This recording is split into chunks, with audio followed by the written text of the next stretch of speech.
അപ്പോൾ ആദ്യമായിട്ട് നമ്മൾ പാറ്റേൺ ചെയ്യണം. ചാർട്ട് പേപ്പർ എടുക്കുക. ചാർട്ട് പേപ്പർ ഫോൾഡ് ചെയ്തിട്ടുള്ള ചാർട്ട് പേപ്പറിൽ 8 ഇഞ്ച് ലെങ്ത്ത്, അത് കഴിഞ്ഞിട്ട് അതിന് നമ്മൾ 1.5 ഇഞ്ച് വിഡ്ത്ത് വയ്ക്കുന്നത്.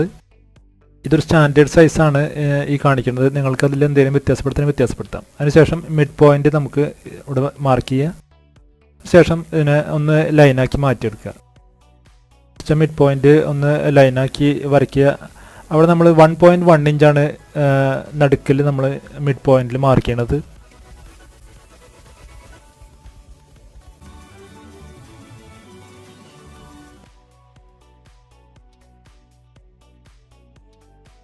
ഇനി നമ്മൾ കോട്ടൻ്റെ തുണിയാണ് എടുത്തിട്ടുള്ളത്. അകവും പുറം വയ്ക്കാൻ ഇതുപോലെ ഒരു പീസ് തുണി എടുക്കുക. തുണി എടുത്തിട്ട്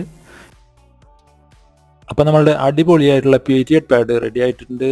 ഫുൾ വീഡിയോ കാണണം എന്നുള്ള ആൾക്കാരെ താഴത്തെ ലിങ്ക് ഒന്ന് ക്ലിക്ക് ചെയ്താൽ മതി. അടുത്ത ഒരു അടിപൊളി വീഡിയോയുമായിട്ട് നമുക്ക് വീണ്ടും കാണാം. താങ്ക്